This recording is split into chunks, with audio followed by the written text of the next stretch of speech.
Good morning, Knicks Nation. Today is Wednesday, the 6th day of August 2025. I hope you're all safe and healthy today. I hope your family is safe and healthy and that the needs of you and your family in terms of food, shelter, clothing, as well as health are being met today. Blessings upon those that work in health, along with first responders, always trying to save people's lives, and those also that pick up garbage to keep our places clean, and those that make deliveries for our convenience. Double blessings on the men and women out here trying to help rescue, deliver, and recover teenagers and children, victims of child molestation and pedophilia.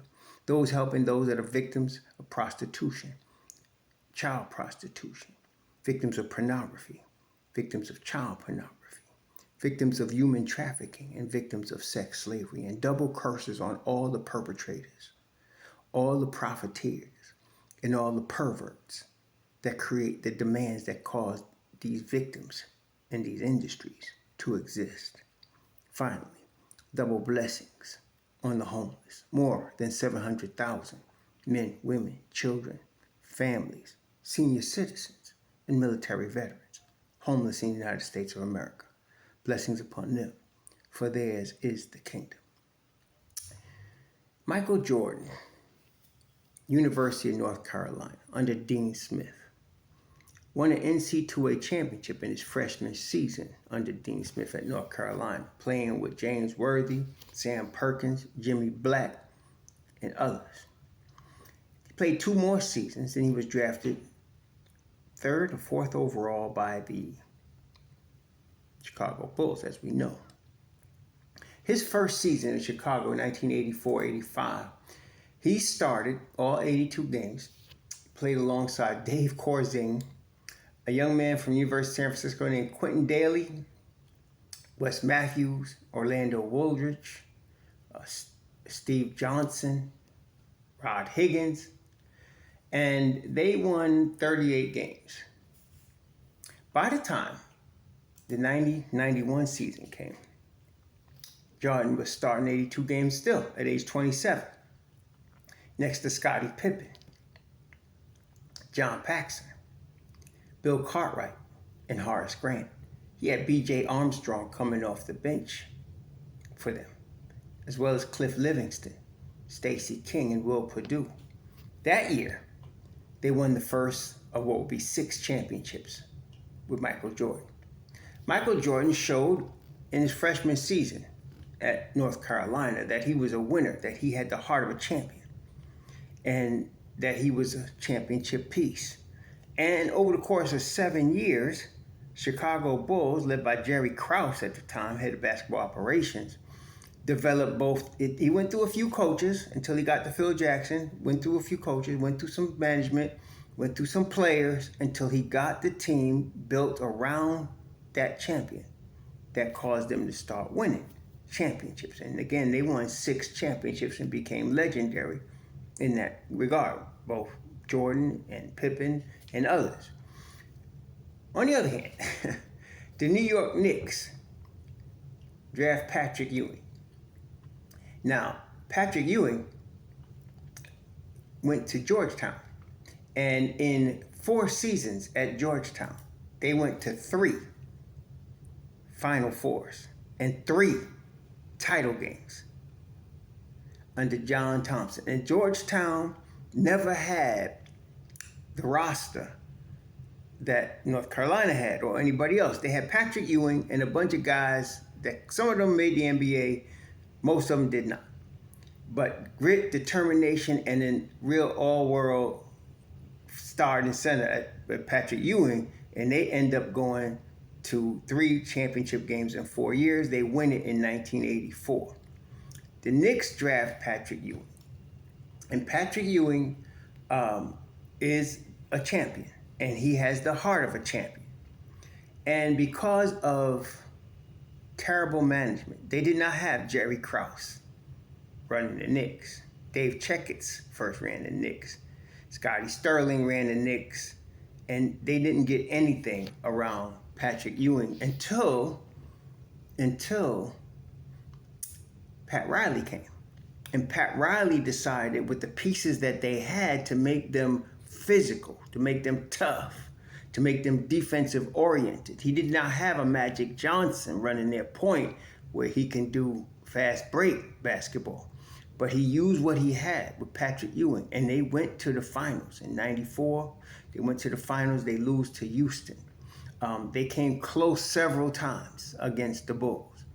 But then Patrick Ewing, under Pat Riley, was getting close to winning that chip. And then Pat Riley asked for more power because he did not see the Knicks making the proper moves to build around Patrick Ewing. And the Knicks did not give it to him. And he left and went to Miami. Since he's been in Miami, since Pat Riley has been in Miami, both as a coach and as an executive, Miami has won 4 world championships, and the Knicks have won 0. Finally now, the Knicks have a management that can rival the Jerry Krause management of the Chicago Bulls with the Don, otherwise known as Leon Rose. He has put together a terrific management team. And the Knicks have a player that is a champion in Jalen Brunson. And at this point, they have put together a team around Jalen Brunson built to win a championship. Jalen Brunson is one of those guys I always say, don't bet against Jalen Brunson. He has overcome so much in his career, not just overcome, but excelled. In high school, champion. In college, champion. And he will be a champion in the NBA, unless he gets hurt, God forbid he should. But he has the heart of a champion. He's a champion piece, and he just needs that extra, he needs that ring to solidify and verify what I just said. He is the head of the snake. He plays the game on the floor level. He's not super athletic. He has a high skill level. Offensively, if you've seen him, you know he's a footwork master. He just doesn't have good footwork. He has legendary footwork master. And he does have limitations on the defensive end of the floor, but he uses his IQ as best as he can to mask those limitations. Because at the end of the day, he wants to win. That should never be questioned. The thing about this Knicks team led by Jalen Brunson is that one thing we get that people take for granted, and it bothers me when people that call themselves Knicks fans take things about the Knicks for granted. In previous years, a lot of times I turn off the TV in the third quarter because the Knicks were getting beat so bad and the brand of basketball was so bad, I didn't want to see it. It's like having a bad meal at a restaurant. But one thing about this Knicks team, first under Tom Thibodeau, and then when they got Jalen Brunson, it was reinforced. 48 minutes, whether they win, lose, or whatever they're doing that night, they're coming at you to the final buzzer. Now, do they play good basketball for all 48 minutes? Not all the time. But they're coming at you for 48 minutes. They're trying to win for 48 minutes. And Jalen Brunson is now the head of that snake. I don't know how Mike Brown teams are going to do in that regard. But I do know, as long as they got Jalen Brunson and his father, Rick Brunson, beside him, the Knicks are going to be fighting for 48 minutes every single game. And we should appreciate that. Because in years past, we did not have that. But now we do, and not only will they fight for 48 minutes every night, they're going to leave it on the floor, 48 minutes every night. And they're going to be in the game and playing a brand of basketball that any fan of real basketball wants to see. Smart, high IQ, intelligent, as well as tough basketball. And so you got that with them. You got a heart of a champion with Brunson as the head of the snake. And of course, you have other people that have won championships in college with his two friends, Josh Hart and Mikal Bridges. are also champions, and they're all hungry to make that a reality in the NBA. And because of the more than competent, high-level management that the Knicks have under James Dolan, they put together a team to get this done. The only thing that could really hurt the Knicks is the injury bug, which no team can really predict. Try your best to get in shape and be in shape for an 82-game season, as Jalen Brunson has been doing. Every player that's trying to entice the fans will put together videos in the summer. Julius Randle used to put together videos and show him working out. And of course, we know Julius Randle was built like a brick doo-doo house, so he was going to be strong. That wasn't no problem. And so he was going to be strong. And so when Julius Randle dislocated his shoulder the way he did, that was a concern because we know how hard he keeps his body in shape in the summer. Jalen Brunson does the same thing. And in that regard, it's important. It's not important that Ben Simmons hits threes in the summer because he ain't going to hit none during the season. It's not important that Mitchell Robinson does a crossover and hits threes in the summer because he ain't going to do that during the season. We want guys to be healthy and available. So the best thing they could do is show us that they're in shape, like Karl-Anthony Towns just did. I'm glad he's in shape. None of these guys are going to go from jumping 40 inches to jumping 48 inches. None of these guys are going to go from jumping 35 inches to jumping 42 inches. It ain't going to happen. But will they be in shape? Will they be available? Will they be healthy for the year? That's the most important thing. They got the talent and the skill level to go all the way. The only thing that could stop them is injuries. With respect to Jalen Brunson, though, as long as you got him, there's going to be a fight every night. And if they start losing, you're going to see him get mean. And that's what you want. You want him to get mean. And when he sees the opportunity to beat the opponent, he'll just stay cool and wave like we saw him do in Boston. Because he knew. He saw what he needed. He saw what he needed to do to beat them in the next game, which he did. So, Brunson is the head of the snake and the heart of a champion. You got the team around him, which is why I was saying this is a huge season for the Knicks. Brunson is going to be there. He's going to be there every night. He's going to be a threat every night. The only problem we have had with Jalen Brunson has been sometimes he hogs the ball. And I say sometimes because he's too smart to do it all the time. But his competitive nature, his desire to win, causes him to try to take over sometimes. And over the course of the years he's been with the Knicks, he has had to learn to pick and choose his times. Oscar Robinson was famous for that. Oscar Robinson would get all of his teammates involved for 3/4 of the game. And then in the fourth quarter, he would purposely take over the game. And of course, being that at the time of Oscar Robinson's playing days, he was considered one of the greatest basketball players to ever play the game. Of course, probably one of the 3 greatest guards. Usually it was him and Jerry West was the conversation as far as the greatest guards to play the game. Cousy was great, and Cousy won championships, but he was never rated ahead of Oscar Robinson or Jerry West. Those were the guys. And so Robinson would take over. Big O would take over games at the end of the fourth quarter and win it for you. Brunson's got to do something like that. He's got to let his teammates roll and then in the crunch time, take over. He started doing it last year and it's shown because he was clutch player of the year in the NBA, which shows he definitely knows how to close games. So he was clutch player of the year in the NBA last season. And I expect that to continue as he's now going to be 28 years old. It's still in his prime with the Knicks. And again, another masterstroke by the Don, getting guys in their prime together. So you got your starting 5 of Towns, Brunson, OG, and Mikal, along with Mitchell Robinson, are all in that 27 to 30 age range, where there are prime NBA players that play at a high level already, and now you got them playing together at a high level.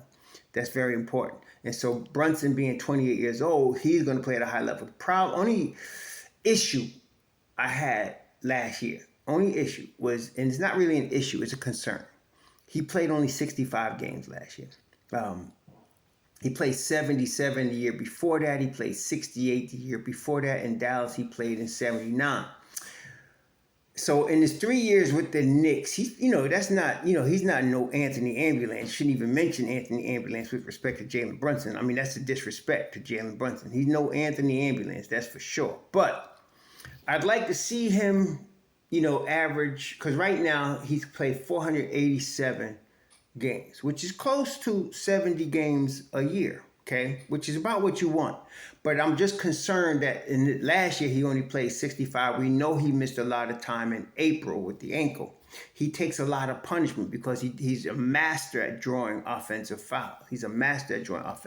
So he takes a lot of punishment. He does a lot of flopping, but hey, he's on my team, so I don't care. But I'd like to see, 72 games this year. 72 is a number. I'd like to see Mitchell Robinson get 72, OG Anunoby get 72, Jalen Brunson get 72, okay? Kind of taking it for granted. Mikal Bridges is going to get 72, right? So I'm kind of taking that for granted. But I'd like to see Mitchell Robinson, and of course there's Karl-Anthony Towns, who, again, I'd like him to get 72. Because you can get 72 games out of a guy, you got a good season out of a guy. Back in Jordan's day, 82 was common. The year Jordan and them won the championship, they had like 3 guys play 82 games that year. In Jordan's first year, he played 82 games. Matter of fact, he had a streak of like playing 82 almost every year. Okay, that was the norm back then. Nowadays, and I'm not saying, and I don't want to imply even that the players are more soft today than they were in Jordan's day. Jordan's day was tough, and this era is tough as well. It's just that right now, there's a lot more stress on the NBA body now than there was then. That's why you're seeing so many Achilles injuries, ACL injuries that were back in Jordan's day. An ACL injury was the end of somebody's career. That's what happened to Bernard King. He did come back, but it took him almost 3 seasons to get back. And he did come back, but he didn't last much longer. Many more years after that, because that was a devastating injury. Whereas today, he would have missed 1 season, been back at full strength, and probably kept on going to the Hall of Fame. But today, there's a lot more ACLs, a lot more Achilles, because there's a lot more stress on the bodies right now than there was then. That's also, there's a lot more money involved. So a guy's livelihood depends on being healthy. A lot of guys, like you've seen, Kawhi Leonard wins a chip with San Antonio, wins a chip with Toronto, but he's been on and off in terms of availability. Okay, it's always a question: will he be available? If he is, he's obviously a championship piece, but we don't know if he is. There's talk about Ben Simmons coming to the Knicks. Another guy. He was great in Philadelphia, but when he came to Philly as the #1 overall pick out of LSU, he had back issues then. And the back issues has just been exacerbated his whole career. He misses games every year. He misses at least 30 games a year just for his back. Okay, so we don't know what we're getting. And that's the thing. Guys like Brunson that could play 70 games a year, because even though he's got a lot of stress on his body as well, he's not dependent on superior athleticism. He is dependent on IQ, and he uses it very well. So he's a guy that you can expect to see for a long time. Like Carmelo Anthony. Carmelo Anthony was never dependent at Syracuse or in the league, or at Denver, or in New York, on superior athleticism. When he was younger, he was definitely more athletic, and he showed that. With him, it was really easy, because you could see when he used to dunk the ball a lot, he was more athletic. When he started slowing down, he wasn't dunking the ball as much, and he was conserving his energy, and he was playing under the basket. And he had said at the time he could play until 40, he thought, because he took care of his body, and he wasn't dependent on athleticism. He was dependent on footwork, and high-level shooting skill. Not defense, but footwork, definitely. So he thought he could play a long time, and he did play a long time. A little too long, but he did play a long time. He never got the chip. That's what he was looking for, and you understand that. But Carmelo Anthony won the championship at Syracuse because he was overwhelmingly talented at Syracuse. None of the guys that he played with, I don't think, became anything, but he was one of those guys, but the problem with Carmelo Anthony was that he tried to be like that in the pros.